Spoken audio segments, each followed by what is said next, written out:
And it looks like we're live. And so we begin again. It's been a little too long since my last attempt at one of these book live streams. I'll wait a few moments, see if anybody's going to show up. Oh, hi there. It's great to see you, Farida. Thank you. Um, so I've been doing a little bit of a book project. I've been studying the American right, the American conservative movement, because that's been the professional movement that I came up in. In 2009, I started working for a man named David Horowitz, and he was famous for formerly being a Marxist in the 1960s, who turned into becoming a conservative in the 1980s. And I went to work for him in 2009 as an editor of his blog, and that just threw me into this political world. Jasmine girl, you gonna keep slurping? I'm in the living room here, and Jasmine was just slurping. I'll show you real quick so you can say hi to Jasmine. Jazzy girl. Yeah. So it's been my project this year is to read up a bunch of the books of this movement that I started working in 2009 and worked in for a number of years. Got a number of books here that I'm going to talk about. Got piles of books, particularly on Ronald Reagan, William F. Buckley Jr., and then I've got some books on the far right. I've got some neoconservative books, and then I've got more stuff in the shelf here. I organized the books. I've been collecting stuff for years. So I'm going to talk a little bit about some of the ones that I've read so far. And I'd originally intended this to be like a regular series that I would just pop on regularly and talk about the books I was reading. But I just got stuck. I just have not been feeling that well the last few weeks, and so haven't been as productive as I'd like. So, but I have to do it now because a lot of these library books are due back. So I need to um, talk about them a little bit, make my statement on them, and then move on. So I'm going to start first by talking about the books that started this silly series that I've started, and that is this right here. I've talked about this already on some live streams. This is a much anticipated biography of William F. Buckley Jr., who was the most influential conservative writer, activist of the 20th century.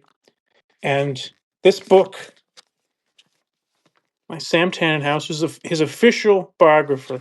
And he was picked to be his biographer because he wrote biography of Whittaker Chambers, the ex-communist who turned into one of the influential founders of National, co-found. Well, he didn't found. He was one of the lead initial people at National Review. And because Tannenhouse did so well on that biography, Buckley decided to make him his official biographer. And that was back in like 1998. Buckley died in 2007, and this just came out like last year. So Tannenhouse has worked on this book for a quarter century, and we've all been waiting for it because, like, he is a genuinely very talented writer. He writes with a literary style, so he is liberal, and Buckley's conservative. So it's always known that way. Oh, okay. Is he going to be biased or not? And yes, he produced a really absurdly biased biography. This biography is a 700-page hit book. Everything bad practically about Buckley, he sticks it in here. And but worse than that, I was really like enjoying it, thinking this is really compelling, this is interesting, and then I was at around page 700 or so, and I started thinking to myself, wait a second, we're around page 700, and he's still in the 1970s.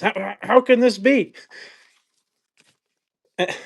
So the thing is, he only dedicates like 100 pages to the last 30 years of Buckley's life. He thinks the only interesting thing and meaningful things that Buckley did were in the 50s, 60s, into the 70s. And then he just waltzes over the most important part, which is what Buckley did in the 80s with helping Reagan defeat the Soviet Union. So I was initially just going to write about this book and so forth, but then I was like, well, th- maybe I should read another book or compare it or something. And so I did. I thought, well, there's another biography that I could. This right here.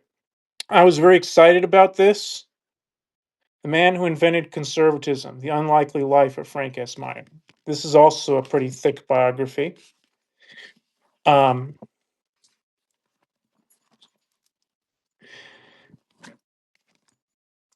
Now, big difference here. First of all, Frank S. Meyer is not as famous and well known because he was not out on TV and becoming a celebrity. He was actually coming up with what was conservative ideology going to be, what was the conservative mainstream. Because there was this problem that Buckley ran into in the 50s and 60s, and that is that the political right in America was, up until that time, known as being a bunch of extremists, conspiracy theorists, racists, anti Semites, and so on. So it was up to Buckley and Frank S. Meyer, who was an editor at National Review, one of the founding editors.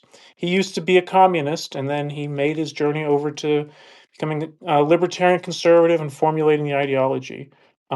This book is fantastic, particularly because first it's written by somebody that is sympathetic to Flynn to Meyer. Daniel Flynn is a conservative historian, very good one.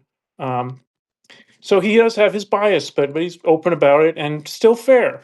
Um, so but the wonderful, amazing thing about this book is that it's not just writing a biography. He actually did the important research of finding Frank S. Meyer's papers, which had never been found before. So this is original stuff. He got letters, he got all kinds of fascinating things, and it just opens up the book, makes him come alive, but also, in particular, his wife, Elsie Meyer.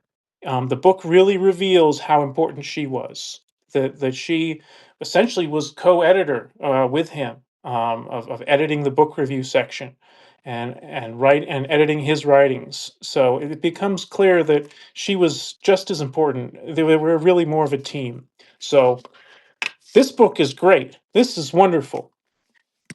This book right here is just terrible overall, but it's still worth reading because there is a lot of stuff in here that's interesting, it's relevant, it's new. It's not like he's just lying in it. So, but it doesn't get the whole story, misses the big picture.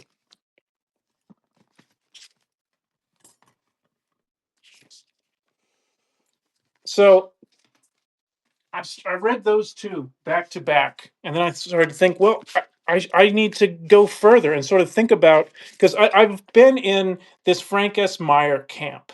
I like his approach, his ideas. So I needed to determine, do I still agree with him? Do his ideas still hold up? So I had one of his books.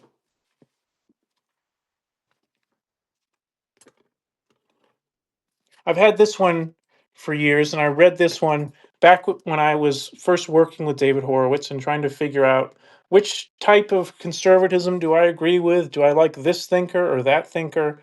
And this, In Defense of Freedom, was Frank S. Meyer's big book of defining what freedom is and how it's central to the American idea, and what is unique and so forth. I'm going to explore this and pick it apart at some point, but it does hold up, and it's still the approach that I like. So I had to make sure of that.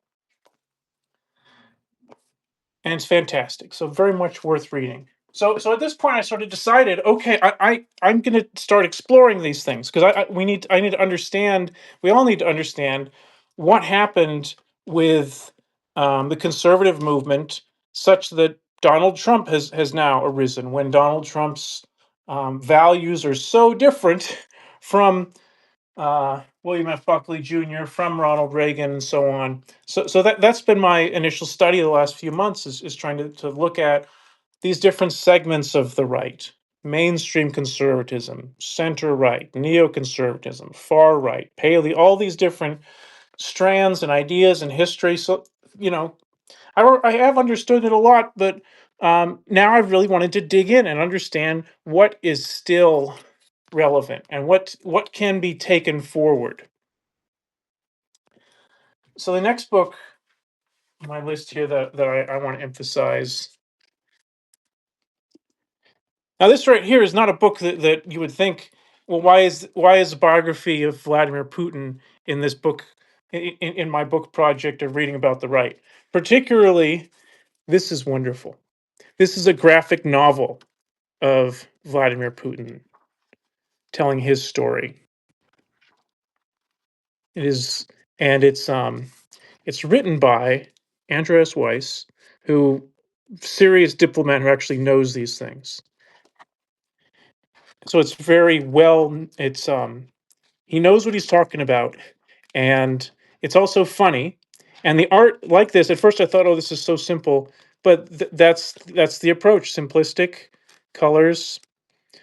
Um, the wonderful thing about this book and this analysis of Vladimir Putin is it reveals that we don't need to be afraid of him. What I mean by that is that I mean, obviously, yeah, the people in Ukraine, um, frightened and serious, but what I mean by that is um, the biography reveals that Putin's not really a very smart guy. He has a very distorted view of the world, and because of that, he's not able to succeed. And he hasn't been succeeding in Ukraine because of that. But I have added him and this book in particular into the right wing book club because right now the far right sentiment that has been disrupting the conservative movement and the right, that's all fueled by Russia. Tucker Carlson, very interesting how pro Putin he is. Nick Fuentes, very interesting that why is this right wing, supposedly populist nationalist guy promoting Joseph Stalin? That doesn't make sense. So, this element of what is Russian disinformation doing to influence the right in America, to subvert things, that's a factor here. So, as a result, that's a piece of understanding the right today, is we have to understand how has Russia been manipulating it now, and really we have to it's been for the last 100 years, the fight against communism and socialism, it's been a central defining thing of the conservative movement. So there's going to be some Russia books in here too, in the piles. So next book that I read, going along with, since is Sam Tannenhouse book. I thought, well, I should revisit this, his Death of Conservatism book. And I read this when it came out about 2008, 2009 or so. This is not really a book. This is an essay that was expanded a bit. Essay, I think it was in the was it the New Yorker? Yeah, no, it was New Republic. And it wasn't taken that seriously when it came out, or it was kind of like, wait a second, um, because it was like at the right at the beginning of the Obama era, and as soon as the death of conservatism is pronounced here, the Tea Party arises. So that's what it was understood. It was like, well, wait a second, but that's not actually what he's talking about here. So what is he talking about? Death of conservatism, and it's really a very inane point.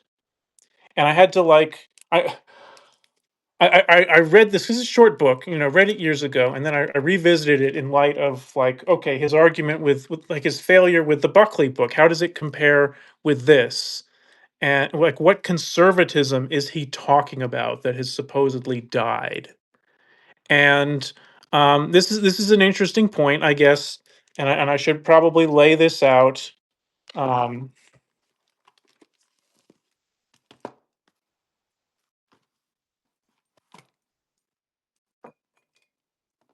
so when I talk about the right, I usually like to divide it into three sections.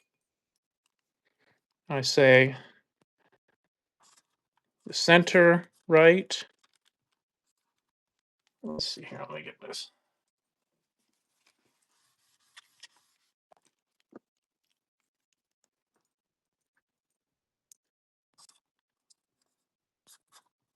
Center right,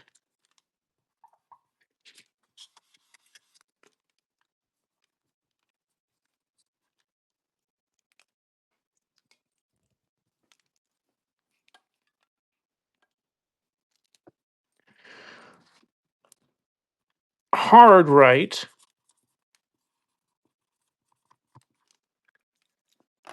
and far right. A lot of people would say far and hard right are synonymous. Oh, you can't really read that very well with. Here we go.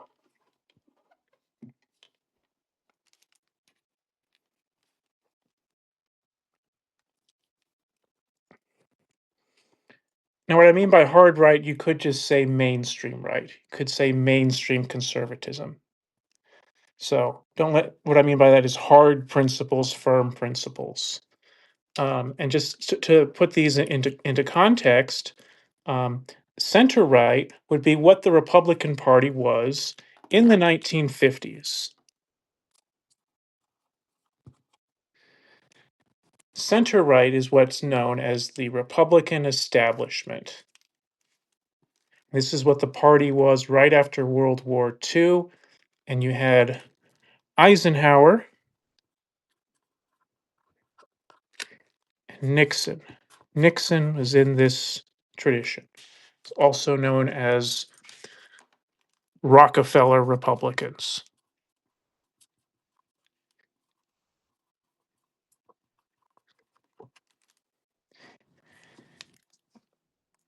Later, you had Gerald Ford was in this tradition, and the Bush family, both H.W. and George W.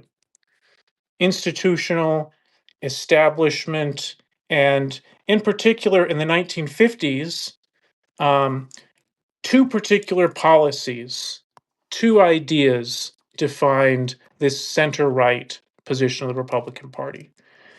Those ideas being acceptance of the New Deal and acceptance of Russia or Soviet Union.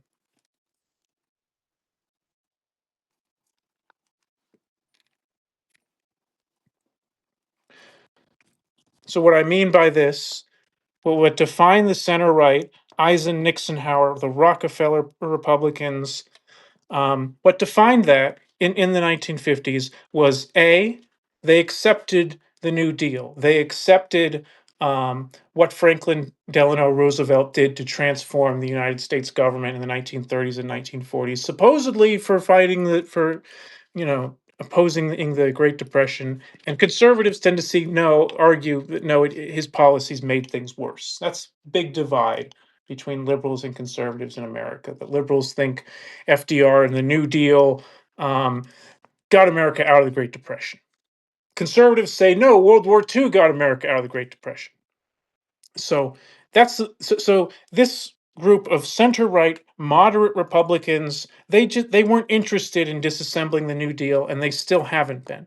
Likewise, they accepted the continued existence of the Soviet Union. They accepted just that we're going to live in this world where there's them and us, and nuclear or weapons just supposedly keep it that way. So, um, detente, Cold War Republicans, as opposed to what came in response to this,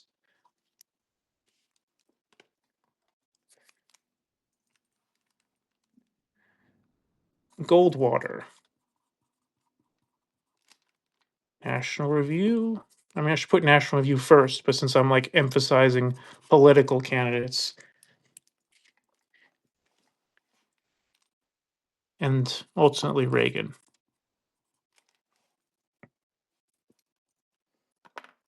The difference here is that the New Deal was not celebrated. The goal was to disassemble aspects of the New Deal. So, limited government, constitution, and anti communism. Gotta get more light over there.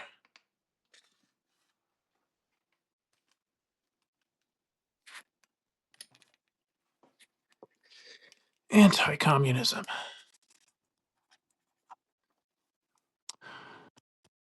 We win, they lose, meaning the Soviet Union gets defeated and the people there get freed. That was the agenda. That was the agenda starting in the 50s and then movement building in the 60s and 70s and then implemented with Reagan. And then by the end of, and then after Reagan's presidency, we see the fall of the Berlin Wall through the policies that were put in place and the diplomacy that was done to make that happen. So what's over here then? Far right. What's the how do we where's the drawing line here? What did that look like? The initial understanding in terms of post World War II would be what Goldwater National Review posing was the John Birch Society.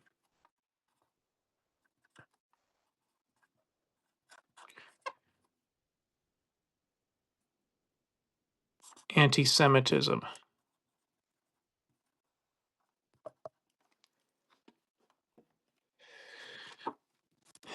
Um, also, um, yeah. So this tradition here of conspiracy theories, far right fascism. Also, extreme libertarianism, paleo libertarian.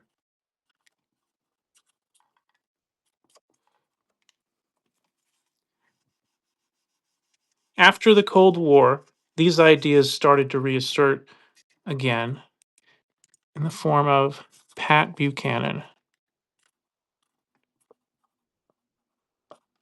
who opposed George H.W. Bush and then became a far right perennial political candidate. And then a lot of his ideas became popularized in the Trump era. That these ideas that we thought were cast out, now it's normal. Now it's normal to deal with this conspiracy theory, that conspiracy theory. People like Tucker Carlson, Candace Owens, Nick Fuentes, this is the territory that they're in. This is the territory that I was in for years and still am. I still hold these values and these ideas. Now, why did this stuff manage to rise? Big part of it is these people here are still have been in charge of the party. Reagan was an aberration. It's not like Reagan changed the party and it became Reaganite. Reagan was just a symbol, really. The party remained in this category of not really believing in anything, just go along to get along and make money. Make money for the business class. So as a result, this whole segment of the population ultimately revolted, and this party is gone now. It's all this now.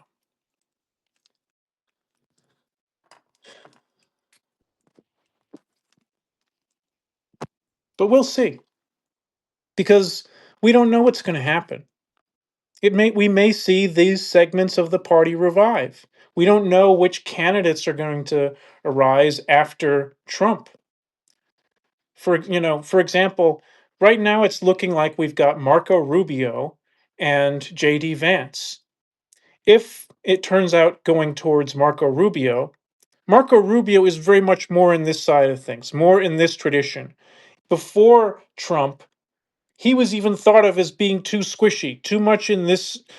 What does he believe? He goes back and forth. And now it's kind of like, oh well, he'll just do whatever, and that's so he'll go where it seems like the action is. JD Vance is kind of like that too, though his backing, of course, is more in Peter Thiel. So it's going to be interesting to see which direction now. Whenever Trump goes, and it could be any day now with all the stuff we're hearing about is his health. Which direction is the party going to go in? Is it going to go more in this direction again? Is it going to go more or in that direction? Um, I don't know. I'm pulled out of this now. I'm not in this movement anymore. I'm a journalist, and I'm just detached from it because there aren't people that I'm excited about within all this anymore. I'm not engaged. I'm just looking from the outside now. So that's the framing then to understand of how we've moved over the years and how all the different ideological conflicts have gone. Um, so in that context and understanding that framing, then let's talk about a few other books on here. This one is wonderful. This also, like Death of Conservatism, is really more of an essay that's padded out to book length.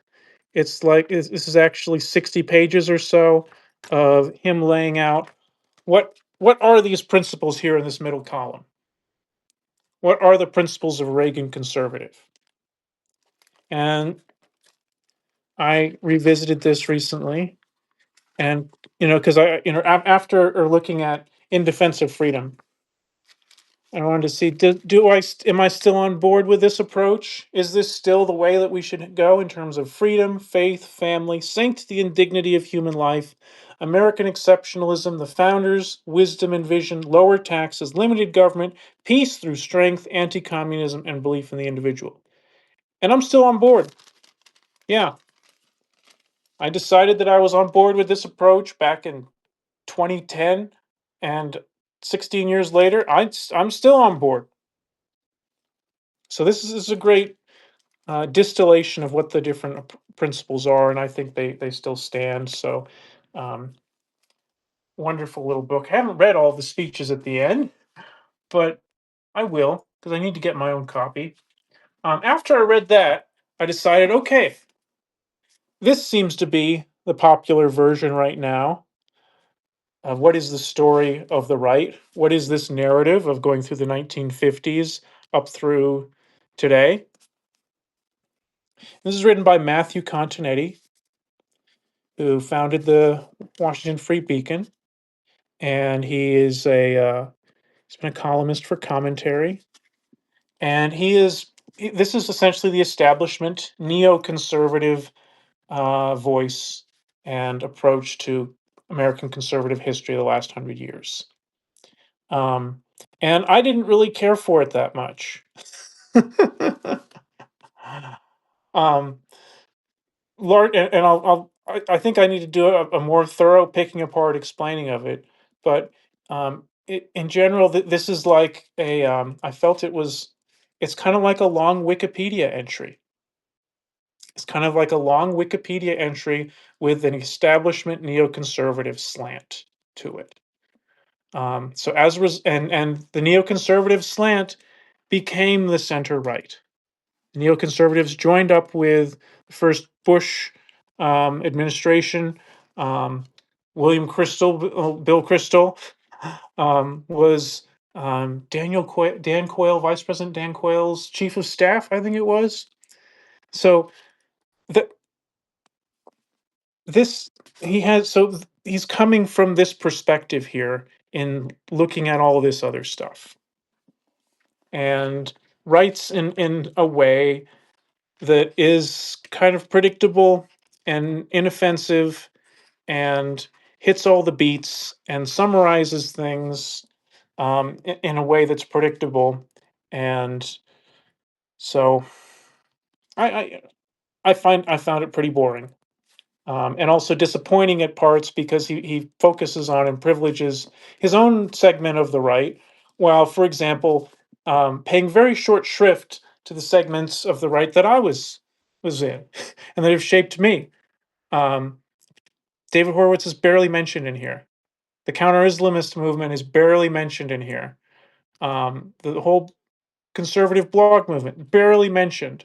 So, and further, this 100-year war for American conservatism, he doesn't get it. He does because he doesn't really plumb the far right.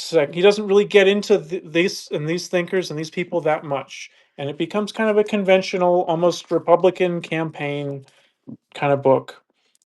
So I wasn't too impressed.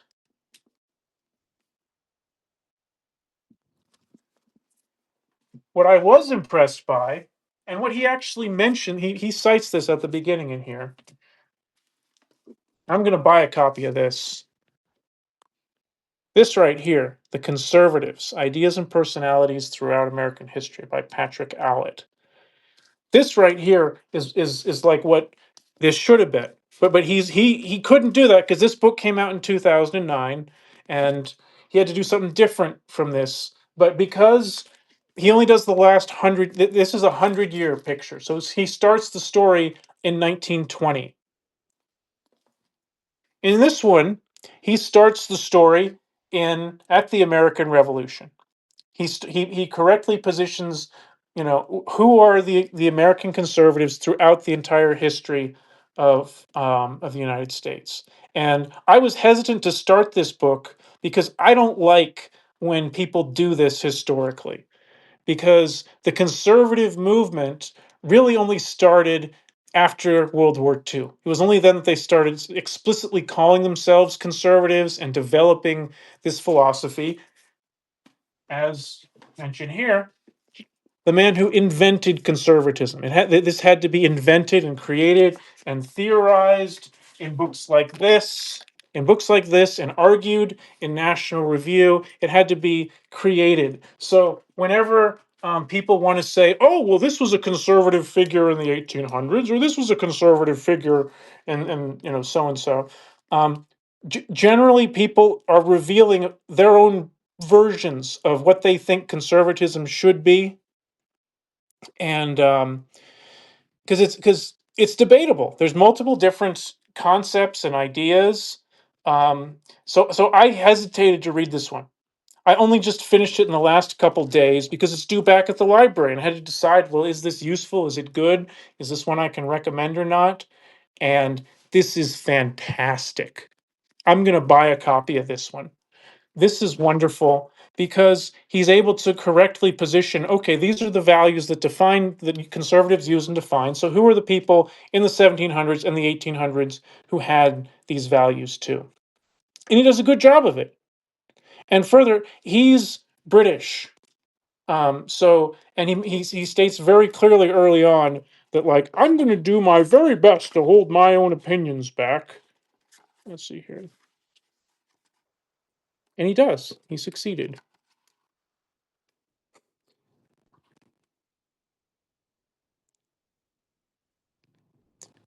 My intention is to keep the rhetorical temperature low and to take each group, at least provisionally, on its own terms. And as a result, it's total success. He's essentially going through and just summarizing who are some of these key thinkers in these different points in time. And it's wonderful because it's a lot of people that I wasn't familiar with, a lot of more minor people, and really fleshing out the 1800s.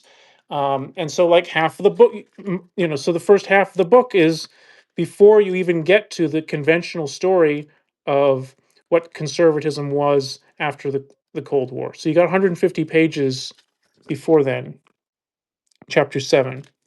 So these first 6 pages are key. These first 6 chapters are key for understanding the American conservative tradition and where it comes from and what its roots are and how is it different from the American liberal tradition. And it's particularly most defined in the disagreement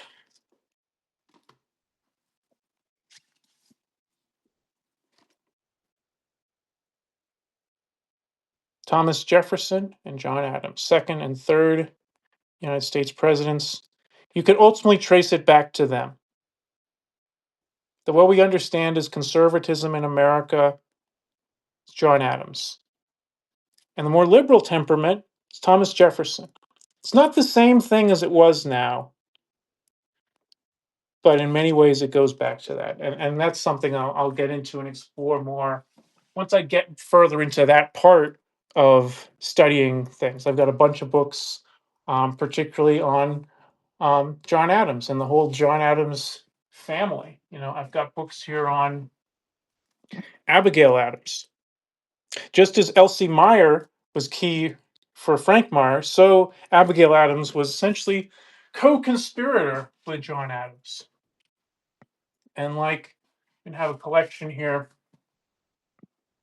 The Adams Jefferson letters include Abigail and John Adams too. So that's an important concept to get back to. Okay, so this book here is so fantastic. It's well written, it's fair, and it does a good job of explaining the many different currents of conservatives pre World War II. So he's able to say these. So instead of what other people do when they go back further, of saying this is what the conservative thing was, he says no. There's multiple different strains of it. There's a southern, there's a northern, there's a religious tradition, there's a business tradition, there's a this tradition at this time. So he lays them all out, and instead of saying, well, this is the correct one. So he's able to be removed from things, and this is a lot of the academic political books. That's them at their best when the person writing them genuinely is just operating as a political scientist. And this is it. And this was 2009, so when it came out. So of course it's a little, it doesn't have much to say about the Bush years, Bush 2 years, but for 18th for the 19th and 20th century stuff in particular, this is fantastic. Now,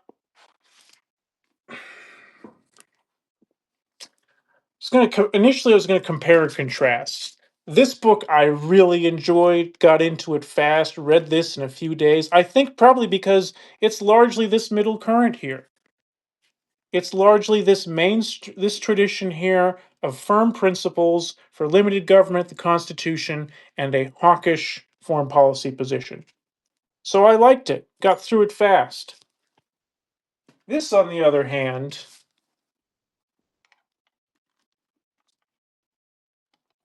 part of the reason why I pushed myself to finally do a video is because this one's due back at the library. This one's overdue at the library. Um, I had such a hard time with Tim Miller's memoir, and it's not his fault. I enjoy his podcasts a lot. I think he's entertaining. I don't agree with him on everything, of course, because he and I come from different parts of the right, different backgrounds. And reading this, it really reminded me and clarified to me that he's very much in this center right tradition, whereas I'm over here. Um, and so he comes from the world of Republican Party consultants and communications people, literally Republican Party hacks, people whose only concern is, will the Republican Party win? Are they going to win elections? Ideology is not a concern. So I enjoyed like the first 120 pages or so of this book. um, Really started because he's first telling his own journey, his life, of being a professional Republican, and then noticing things and seeing how things changed, as Trump arose, as we were getting this shift away from Reaganism.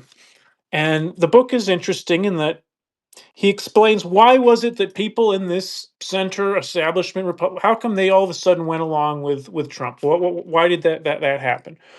Why we did it? And he has a chapter here called the enablers. And so he sort of explains, okay, why did people, he has different rationales as he talked to his old colleagues about why they did it. How did they justify it to themselves when they spent their careers in this Eisenhower, Nixon, Bush establishment Republican land? How do they jump over to Trump with more extreme views? And this is all, and he gives different little profiles. LOL, nothing matters, Republicans, tribalist trolls, and so on. Strivers, the little mixes, people that want to just be in the mix of things, you know. And so I thought it was like just about here or so.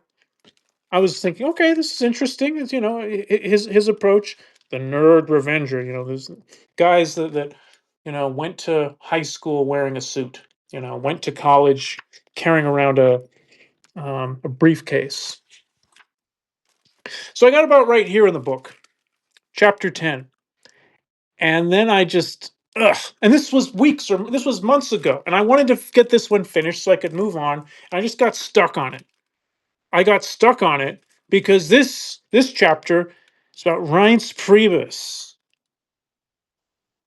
People don't even have to think about him now, but he was one of the early people that jumped on board with Trump, jumped from here over to Trump's base, and so annoying, so obnoxious. And I'm like, oh, I don't want to think about him. What I mean by annoying and obnoxious is because he's so fake, doesn't care, ingenuine. And so like then the next chapter was about Sean Spicer. And I was just like, oh, I don't want to think about him. And the next chapter, I was like, oh, well, look, if I skip this, can I read somebody else? I'm like, oh, God, that person is obnoxious. All of these people who they don't really believe anything. They just want to make money. They just want to have a career. And that's what the center right, the establishment Republicans, that's what enabled the Trump side, the populist side to arise. People that didn't believe anything and voters that knew it. So as a result, like this last 100 pages or so, I was just like, oh God, man, really? And he's fine, he's a good writer, but just having to think about these people, these people that don't believe in anything, and still now, because now this is the Never Trump segment, and I don't want to bash like my own segment that I've been in because I'm haven't been on board with, but I've known that like a lot of these that Never Trump, it's not talked about anymore, Never Trump anymore. It's ridiculous, but to understand, to characterize or frame it, that a lot of these people are in this category, just as Bill Kristol is, so as a result, it's kind of difficult to say, okay, you have a principled objection to Donald Trump when this side doesn't really have firm principles. There's more personality and values and so on, but that's fine. I'm just making the point that like this whole segment has just been about careerism. It's just been about having a Republican Party that's good for business, and voters realize that and rejected against it. So the book does a good job of explaining that. And I guess I think for a lot of people that just want to know and understand and hear about some of these people, and it's gossipy book. It's Tim Miller on the campaign, having been on the campaign trail and knowing all these Washington D.C. figures and telling little stories and dishing on, and it's just like, oh. Um, and part of my bias too on this is I'm not a Washington D.C. person at all. I've been to Washington D.C. maybe 4, 5 times. I'm a West Coast person. I don't like all of that because I know how terrible it is doing legislation and wheeling and dealing and money and all of it's just I specifically chose to avoid that professionally, avoid being in party politics, and instead being in the nonprofit activist sector, instead doing journalism. So this is not my. While I enjoy them, still being somewhat conservative and entertaining show. I'm not entirely on board all the time because I've known, so it gives a good picture of a lot of things and it's entertaining and funny, but it's just frustrating reading about people that don't believe in stuff. So yeah, very annoying. But I knew it was a piece that I had to read, you know, as part of this study. So those are the books now that I've read so far. And I'm disappointed in myself because I should have read more, but I have read some that I can now know I don't have to read. So I've got a pile of books here that because I checked out as many books as I could from the library in this study of the right, and some of these are terrible, so I don't have to finish reading them. And I'm going to note which those are right now.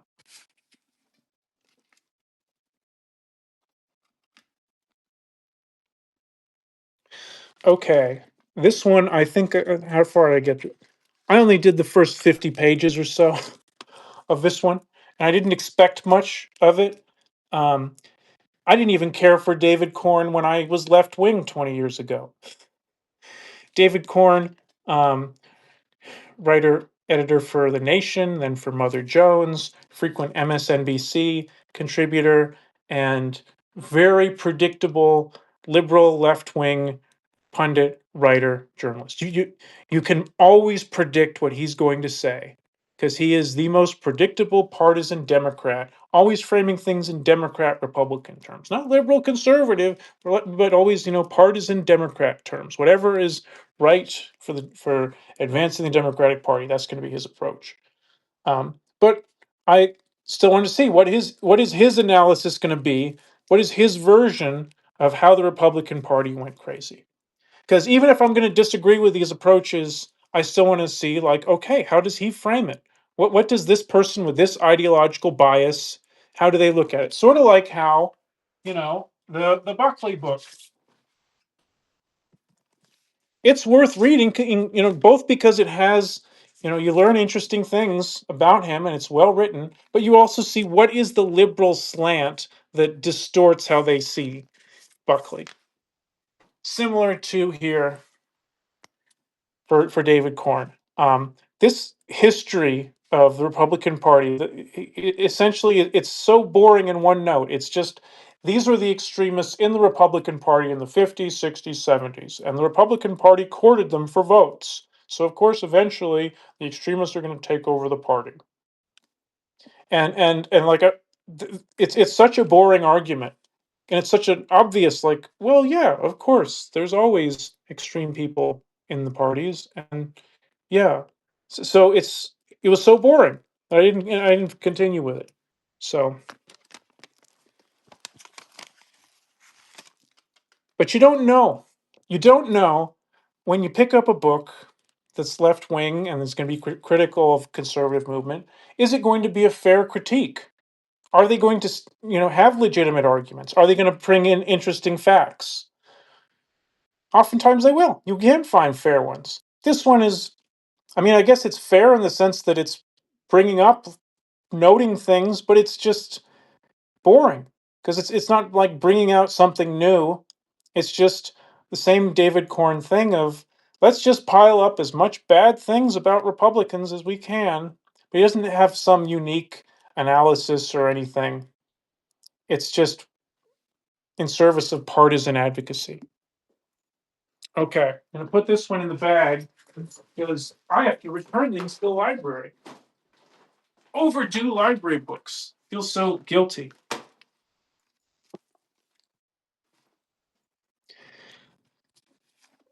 Got another left wing book on the right too. That it's like a very common genre of American polemical books of left wing author, has a very scary title, and it's going to be some expose of here is a billionaire and he gave a bunch of money so they can start some think tanks and they can try and influence things and push things in a bad direction. And so, well, which version of it is here? And this one is like the Koch brothers. and libertarianism and taking a very unhinged, over the top criticism of it. And but like there, there's a fine line between a political affinity movement and a conspiracy. There's a big difference between people, and both people on the left and the right will do this, of trying to cast the people on the other side not as a different movement just pushing for different ideas, but as a conspiracy operating in the shadows, trying to do something, a stealth plan for America. And this kind of falls into that category of overhinged and overwrought, and didn't feel a need to bother with it. Okay. Um, Now this is important.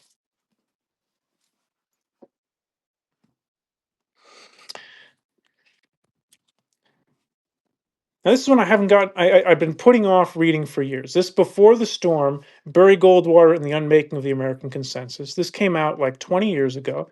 Won the Los Angeles Times Book Prize for History. So this is massively acclaimed, huge book on supposedly explaining.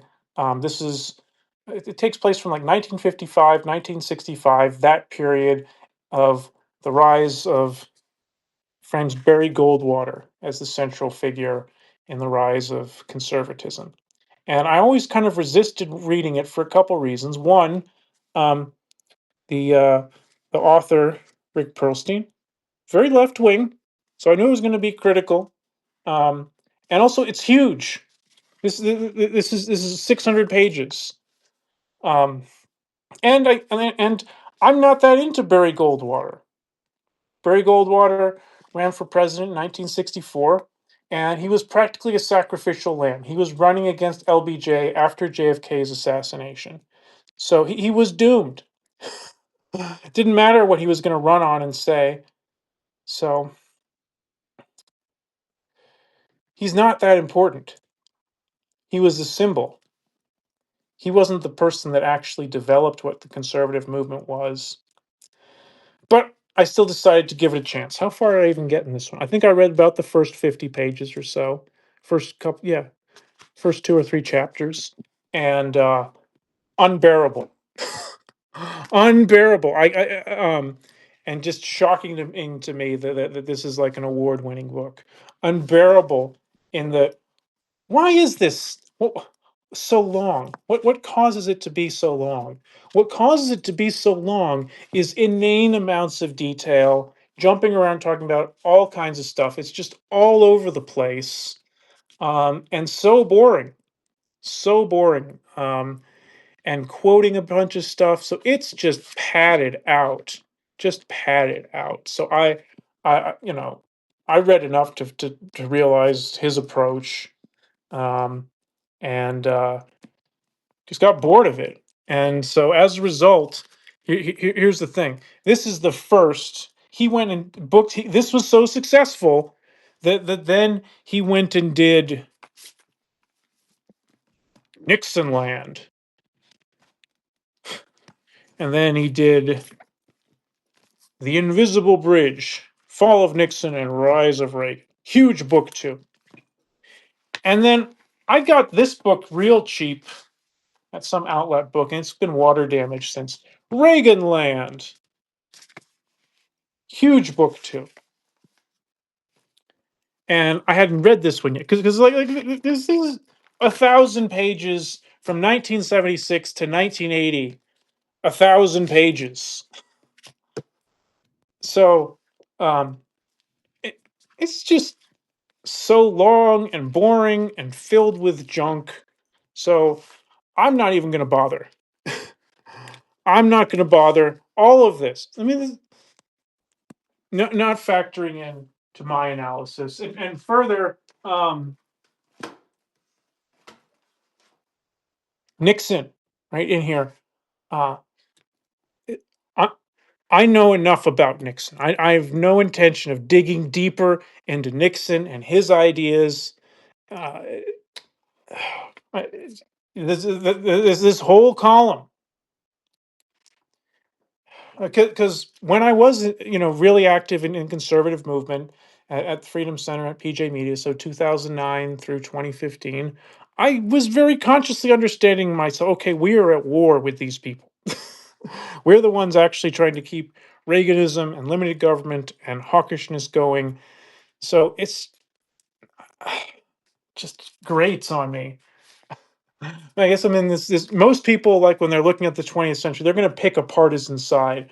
And for me, it's just like, ugh, both sides terrible, and with the exception of, okay, I'm on the Reagan side, but Reagan was an aberration. That's the thing that I've been realizing as I've been digging in and studying more. That he had these years of that approach, and then it just reverted. And he was gone, so the establishment and the far right then were at it, and that's been it ever since. So Rick Perlstein, not even going to bother with. I mean, maybe later I'll check out the Reagan book a little bit since I own it. But um, regarding Goldwater, oh, one other book in this style, I guess. Read about 50 pages of this. Um, Sean Wilens is a liberal historian, and I emphasize that because he was particularly known for writing for Rolling Stone, and writing very, so left wing political stuff, and that's what this is: history, um, trying to tell this period, framing it around Reagan. And I was interested seeing what his approach is, but 50 pages in, I was bored as hell. Same thing of just so much stuff and jumping around and not really having meaningful argument to make. So I was bored.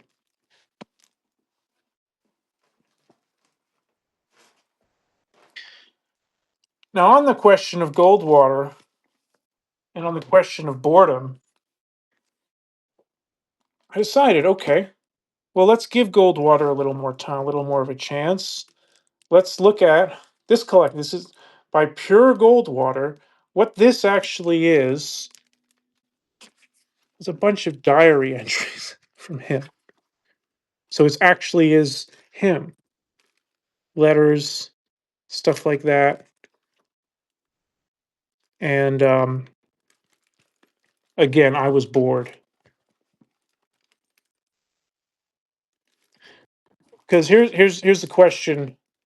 Apart from running for president in 1964, what meaningful things did Barry Goldwater actually accomplish?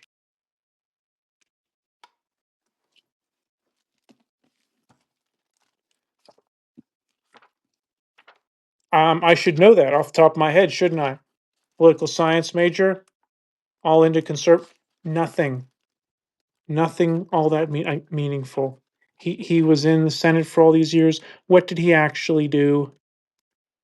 Not much.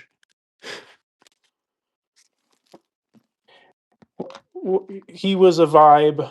He was a gut feeling. He wasn't some creator of conserv. He was somebody that inspired people that would go and become conservative activists. Like here we have. I've had this for years. The Conscience of Conservative. His book. Well, it's not really his book. It's an introduction by Pat Buchanan because he talked about how much it inspired him and how much Barry Goldwater inspired him. But the thing is that Barry Goldwater didn't write this book. This book was ghostwritten by L. Brent Bozell.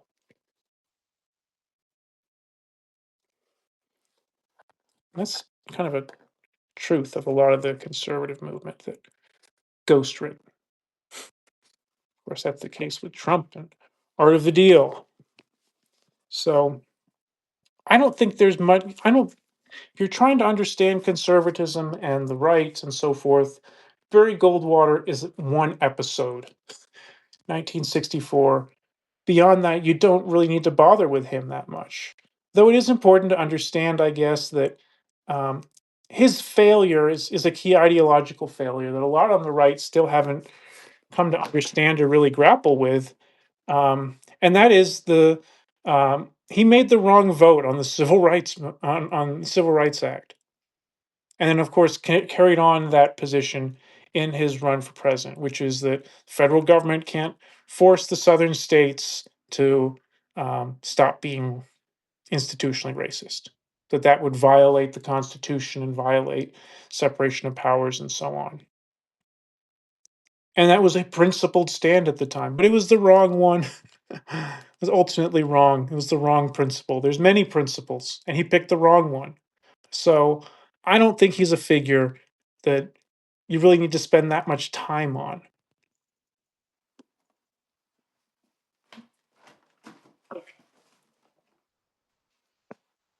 Okay.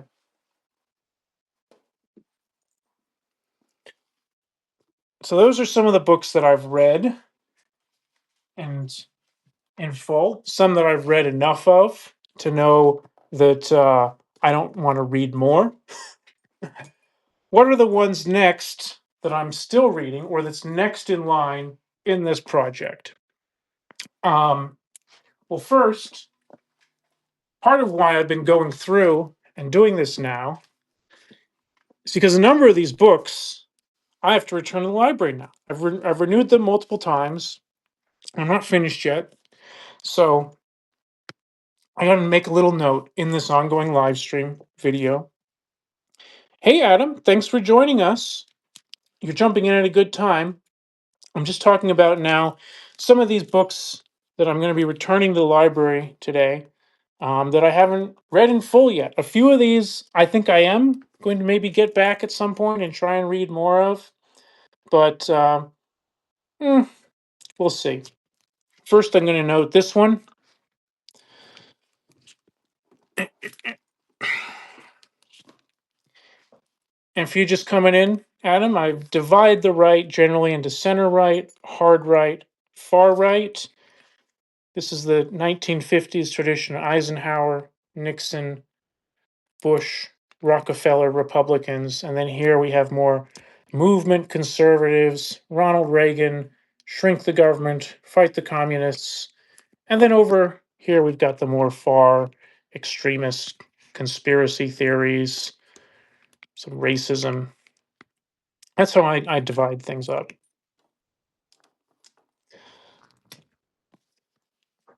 Conservative sensibility, George Will, kind of a hybrid of right in here, more on this side. I've always found George Will very boring. I've never read one of his books in full. I can hardly get through reading his columns.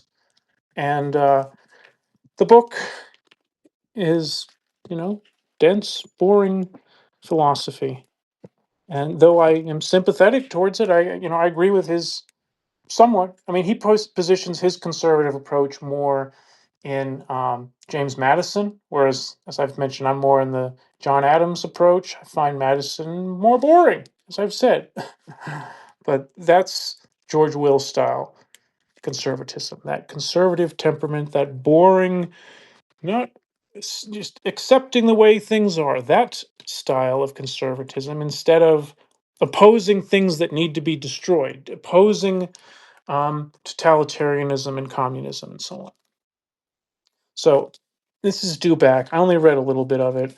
I think I'll give him another chance at some point, but it's not very important for understanding the broader right and conservative movement. Instead, it's just like, well, this is George Will's philosophical dissertation, and not that interesting.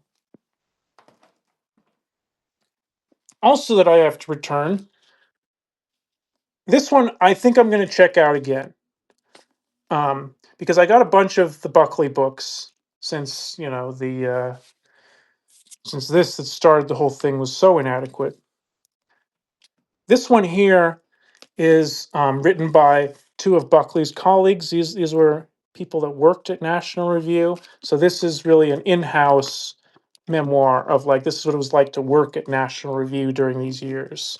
And so it's packed with lots of inside stories and things. So I'm going to check this out again and dig in a little bit deeper to this one.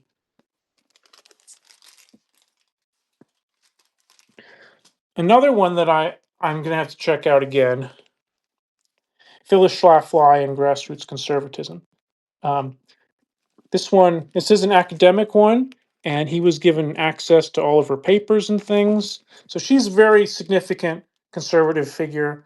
I don't know if I saw her give a speech. I don't think I personally met her at the event, um, but uh, she's notable. She's important to understand. The preeminent anti-feminist figure of the 20th century, and a really key important person. The grassroots conservatism aspect of it. She was in the John Birch Society and was in that current of things. So this is one that I'm going to read that I wanted to get to. I didn't because she's an outlier figure. She's not core and central and quite as important, or maybe not. Maybe once I read this, I'll revisit, I'll revise, and change my mind.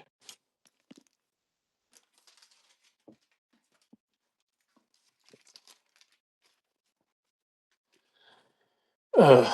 This is another one that I just couldn't. I know I need to. I only read a few pages of it. I just kept putting it off. Um, I'm not a big fan of Russell Kirk. Russell Kirk wrote The Conservative Mind.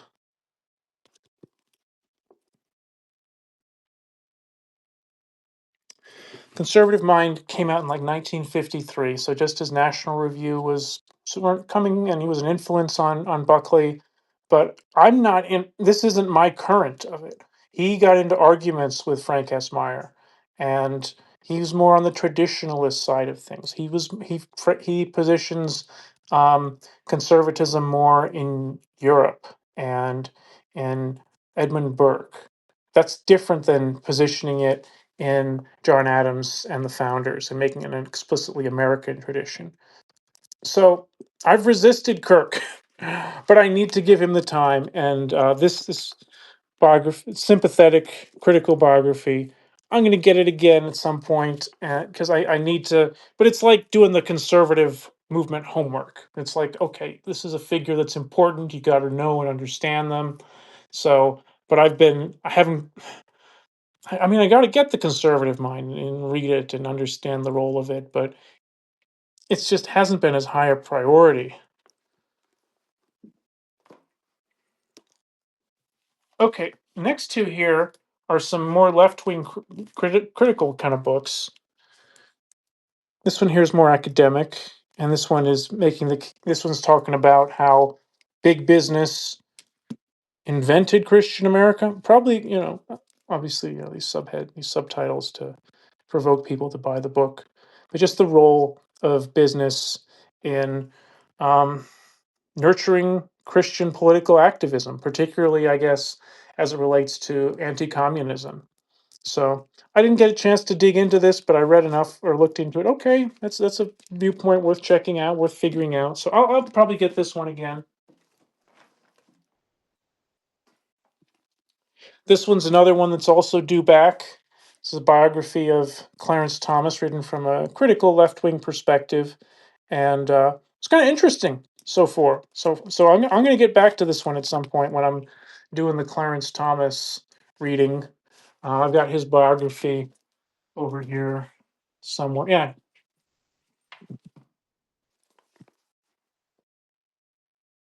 yeah, I've had this for years. Haven't done it yet because you know the whole legal wing of conservatism. I understand it. I'm on board with textualism, originalism, the whole simple idea. Understand the Constitution and the context in which it was written. Don't just read into it what you want to be. And that's standard view of the Constitution and conservative legal theory. And I've been on board with it. So it's not like something I've been needing to dig into yet. So I haven't done the Clarence Thomas and Scalia and all of that because it just hasn't been my wing of things. Not into lawyers and law and all that, but it's on the to-do list. It's a figure that has to be understood. Um, okay, what else do I have here to talk about? Oh, a few other. Yeah, I may as well talk about the far right books that I've been reading here.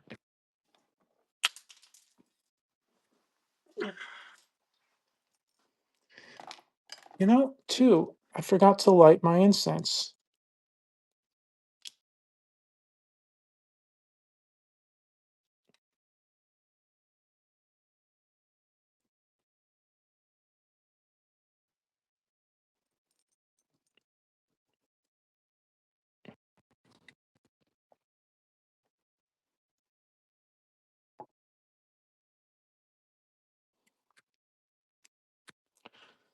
So next, still on my to read list, I've got a pile of books that are more on far right subjects and that I've determined are pretty interesting and I think worth reading more.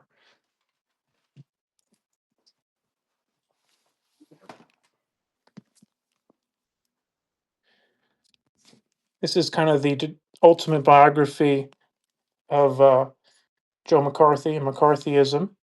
And I've read how much of this? I read more than that. I read the first 75 pages or so, and it's great. It's really interesting, really well written, loaded with stuff. So um, he's a central figure to really read and to really understand his role in the right. Um, and yeah, I'm just looking at him now, and it's like he's still around. This whole tendency still of accusing somebody of something that you have no evidence for. I mean, I guess you could really say that Candace Owens now is Joe McCarthy. Conservatives have always disliked that liberal and left wing people overuse it and always say everything's McCarthyism, and you're always, but it's still a legitimate tradition on the right. Legitimate, well, real, I guess, that needs to be understood. So I've started this. I'm going to finish this. It's a good one.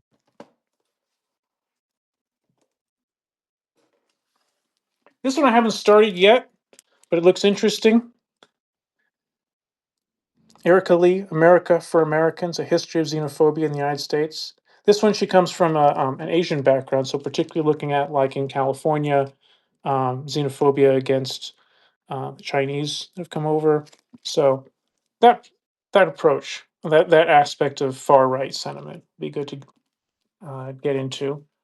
This one I haven't gotten into too far yet, but the writing's really quite good. So this is more dark side of the internet.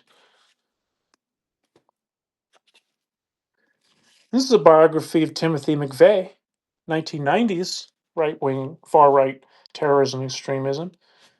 It's pretty good so far.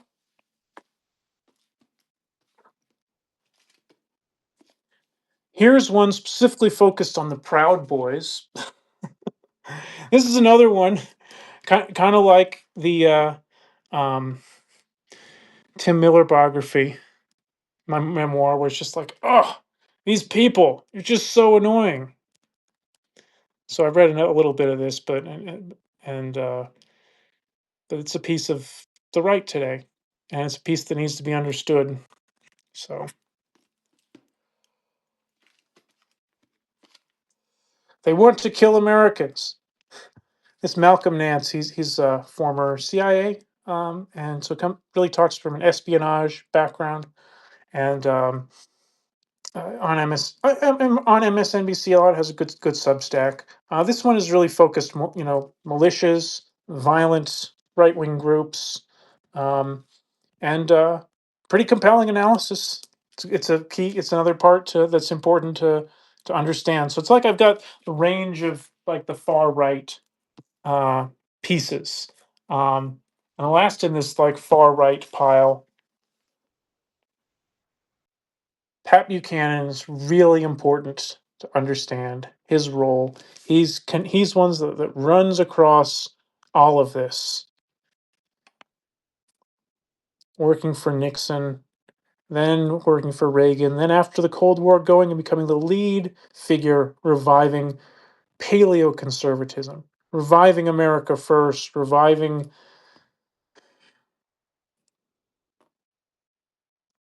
white nationalism. So this biography. Hold on, how far am I? Yeah, first 50 pages, very well written, very compelling. I stopped because how far is Nixon? Because it's like, oh God, I don't want to think about Nixon. This whole side of it. So I stopped, but I will get back to that. So like, see the whole range of things. We got Pat Buchanan, we got militias, we got Proud Boys, we got Tim McVeigh, we got Internet Black Pill, we got xenophobia, and then we got Joe McCarthy. But that's not all. But wait, there's more.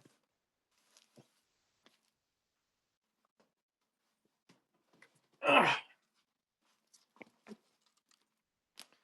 Those are just the library books. I've got some books that I actually own that can't fall into the far right side of things.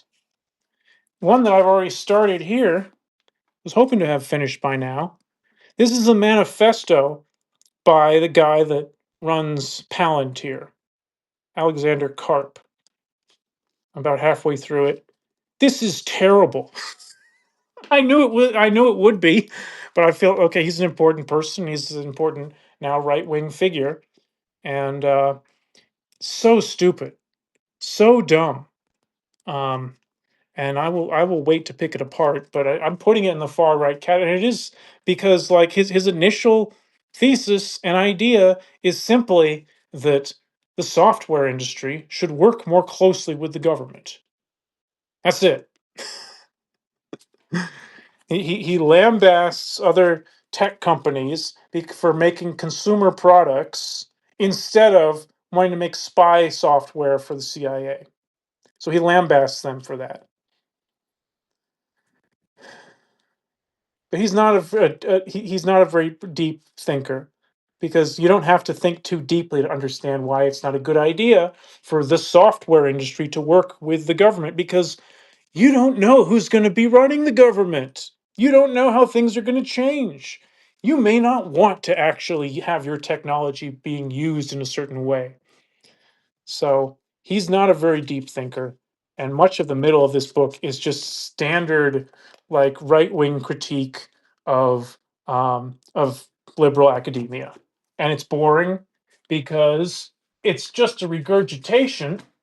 Might as well just pull it right out right now. Closing the American Mind. 1980s, the standard right wing critique of liberal academia and how they don't believe in anything and postmodernism and in academia and all of that. It's just he's just sliding in that in there. So I'll try and finish this one soon. It's one of those books that it's not that deep, so you can read it pretty quickly. But so I need to finish this one, and I need to finish it along with I've got a book that's actually Sally and I were doing a lot of AI research. So this is one, specifically about him, about Palantir. So need to understand what is his version, his approach now to being right wing. How is Palantir now trying to pull things in terms of what the future of this right wing project is going to be? Other ones that uh, somebody that's invested in Palantir, as I've talked about, I am not a Stephen Miller fan at all. I'm not going to get dive into that now, but this is still a book. I haven't finished this one either. I'm only like 40 pages into this one. He's become less of a concern lately now, hasn't he? The word is that the mass deportation people are no longer um, held in high favor by Donald Trump. He's realized that they're a liability, that their project has always been a pipe dream, and so I thought this one was going to be much more important. But now that Stephen Miller is being pushed down, not quite as important. But we don't know. He gets pushed out or what his future is going to be. So this is going to be an important one to finish. Had this fascism book by Madeleine Albright for a while. Haven't finished it yet. I mean, it's good. It's fine. Um, but again, like homework.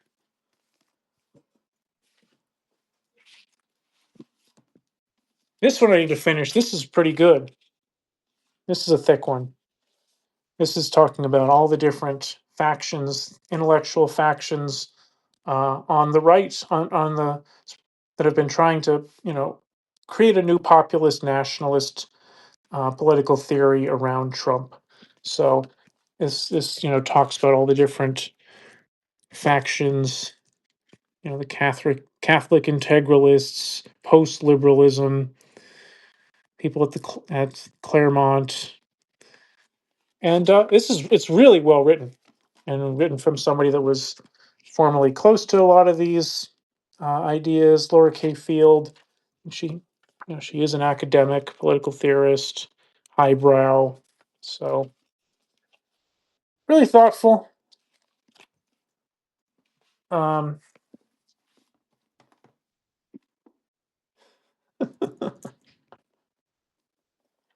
so in this study of fascism, uh, this is apparently a very classic study um, in sexual fantasies of men that were involved in the Nazi Party. So this is just making the case and explaining that in much of this very far right tendency, it's males that don't know how to properly express themselves sexually. So that's a piece of things and a piece of the analysis of the far right that I think is legitimate. No, people would dismiss things, oh, Freudian, no, I think it is very a thing from my experience, being amongst these right wing people and being amongst left wing people. So much of political extremism is driven by people just not being able to properly, responsibly deal with their sexual urges. So I haven't really gotten into this one yet. It's a bit deeper. Um, Last in the pile of more far right books that I own, Politics of Our Time by John Judas. I got this one. What this is actually three books that he wrote on populism, nationalism, and socialism. He's a left wing commentator, left wing analyst. And I guess part of why I got nudged to pick that one up by him is because I picked up another book by him. He wrote the first biography of William F. Buckley.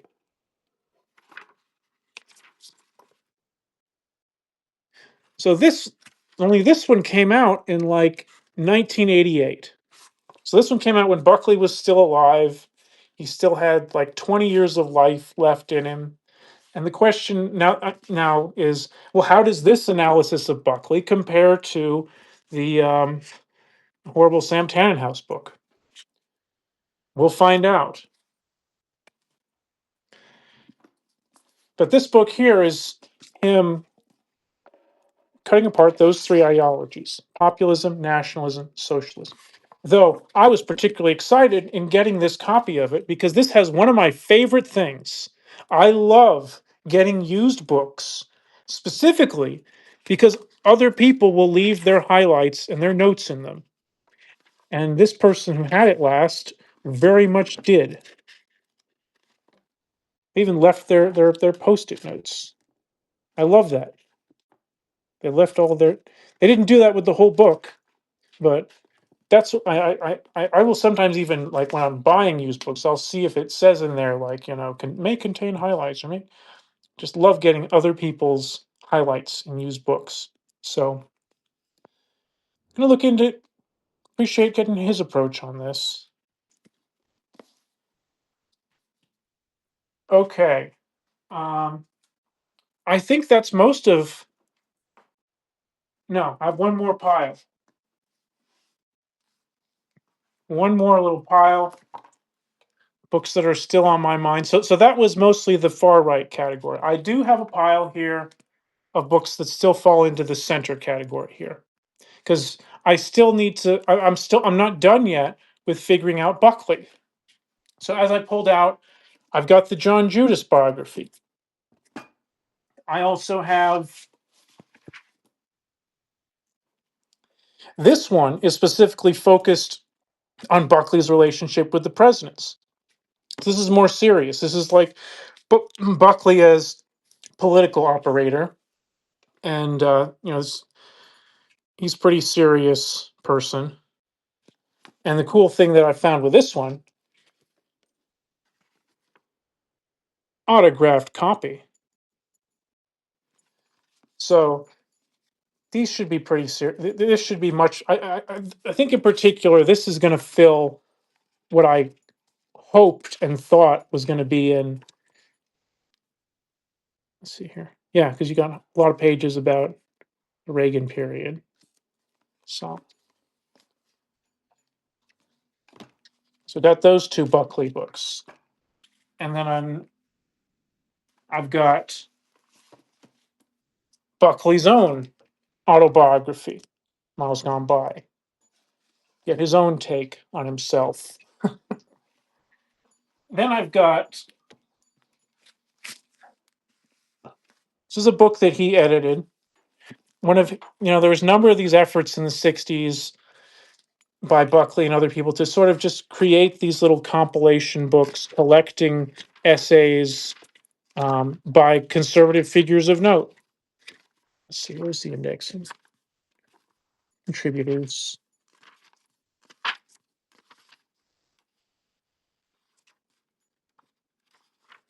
Oh, come on, where's the? Here we go.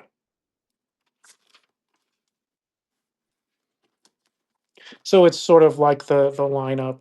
Key figures: L. Brent Bozell, who, as I mentioned, was the one that wrote Conscience of Conservative. He also co-wrote Buckley's second book, McCarthy and His Enemies, which was a defense of Joe McCarthy. So, yeah, some of these key figures: L. Brent Bozell, Frank S. Meyer, Albert J. Nock, somebody that I'm going to be digging into more. He was an old right figure, big influence on Buckley, very anarchist, no government.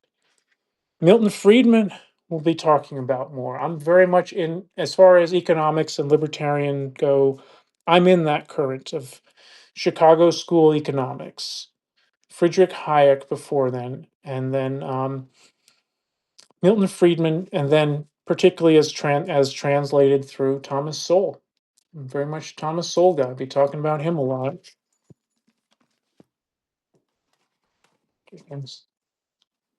Shout out here.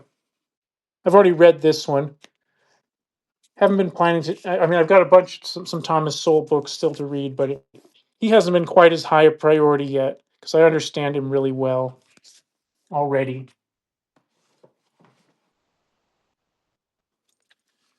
So, yeah, this is what conservative books used to be like. Really deep, all these essays. So, a number of just key figures in this time. So, after Friedman, Harry Jaffa, Wilmore Kendall, James Burnham. I'm not as big a fan of these guys, these three in particular. Jaffa, the Claremont Institute was what he founded.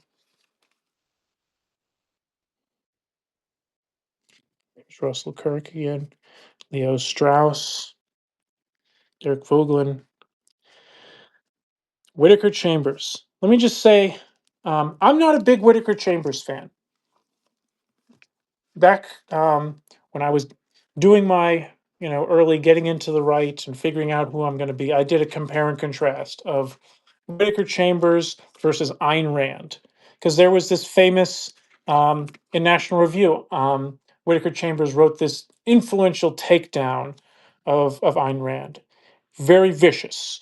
People got very mad about it. So I sort of had to decide, well, which side of that am I going to be on? Do I like his memoir Witness, or am I on the Ayn Rand? And I was reading them both at the same time, and I decided they were both terrible.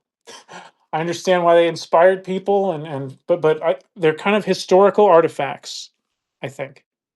Um, so I don't think it's too important necessarily to keep studying them, keep digging into Ayn Rand, Whittaker Chambers. They were of the time, important for people then, but not so important, I think, to keep staying with. So I've had this collection for a while, need to look at it more specifically.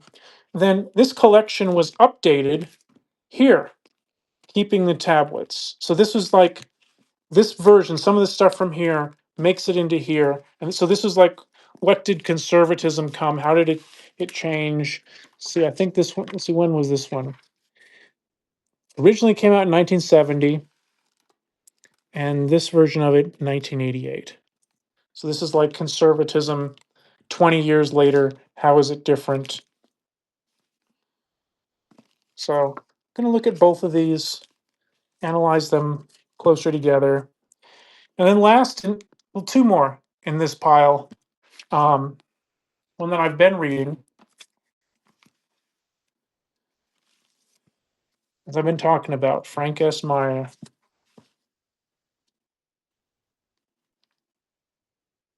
It's kind of cool. He's smoking there. I got the incense going in the background. That's nice. This is a collection of his columns. For National Review, he had a column every week called Principles and Heresies. And that's actually the name of the previous biography of him. This is a wonderful biography. I should revisit this. This was a biography of him written like 20 years ago. And it's much more of a straight political biography, political theory biography. Very good. Um, so this is a collection of those principles and heresies columns where he was basically laying out this is what mainstream conservatism is going to be. This is how we synthesize the traditions. So it's a long collection. This is many years. Him on all sorts of issues.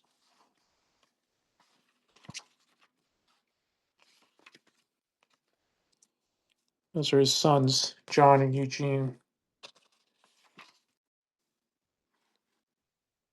So you can see it starts with just this laying out conservatism and liberalism. And he was, largely a foreign policy guy because Marxism was his background that he came out of.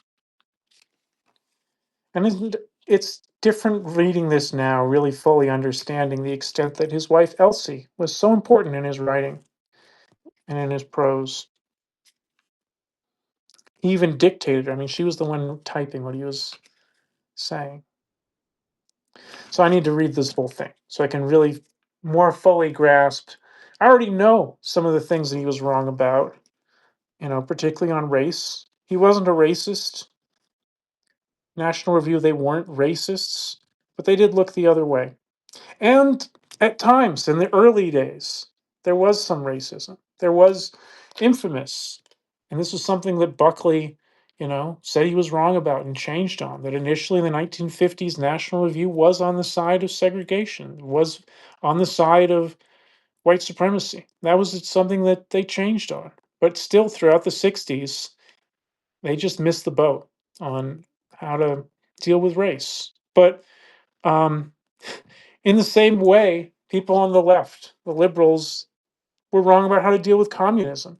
So it's like both sides were getting some things right and other sides wrong. And so last in this pile, one from the library, though I should finally buy myself a copy. Road to Serfdom. This is a very core, important book.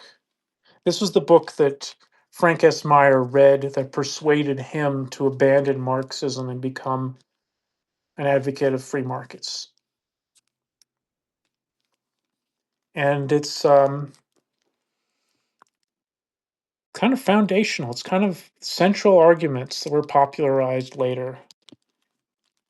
Um, and I've resisted reading it for much the same reason that I've resisted reading a lot of the legal stuff. Economics is not my background. And I already understand the fundamentals. Um, I understand, and how the ideas have been packaged and re-explained. It's core ideas is very simple, and it's simply that the person sitting in Washington, sitting in government, cannot get ever enough information in order to centrally organize an economy.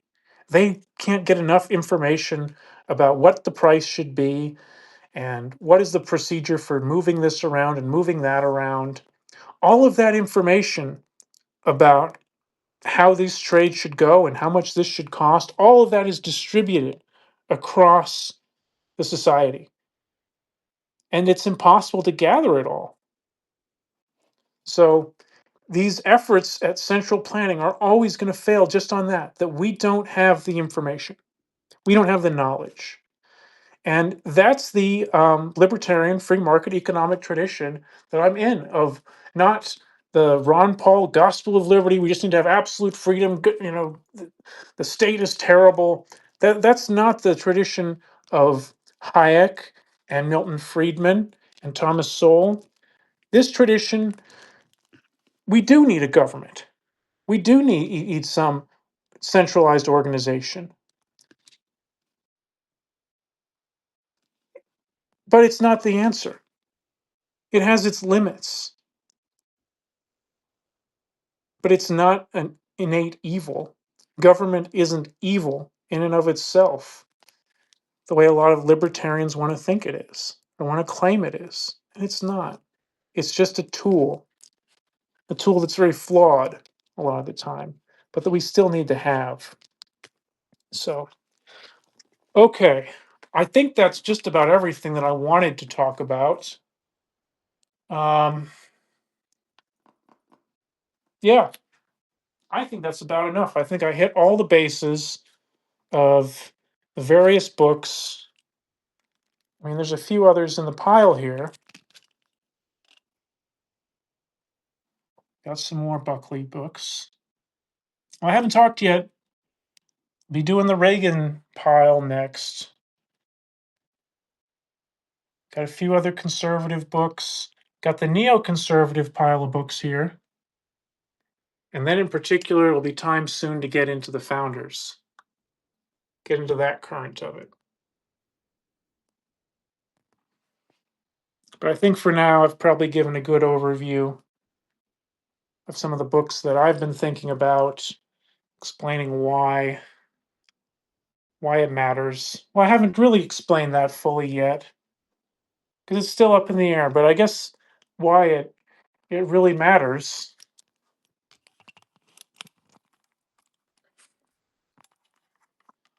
Future is really uncertain right now. People are scared. We don't know. But I still think there's some answers here. I am not on board with just not believing in anything. I haven't lost hope. Because when you study history, we do sometimes get leaders that do things that matter. Leaders of character that can change history. They're rare. Um,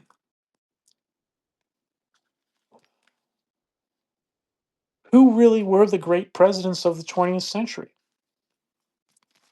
I kind of come down to just feeling like it's Reagan. Reagan, Truman was in the right place at the right time. I did a biography of Harry Truman last year. I did it on tape, on audio, and I wasn't that impressed. I mean, yeah, I dropped the bomb and recognized Israel, but yeah. So I guess that's why it still matters, keeping this tradition alive.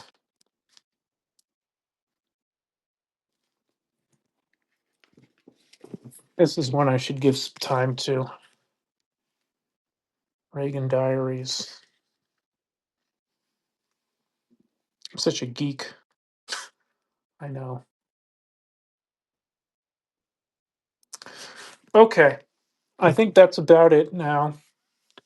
I hope this has been entertaining for those of you that have joined and for those who will be perhaps watching the video as it's available. Um,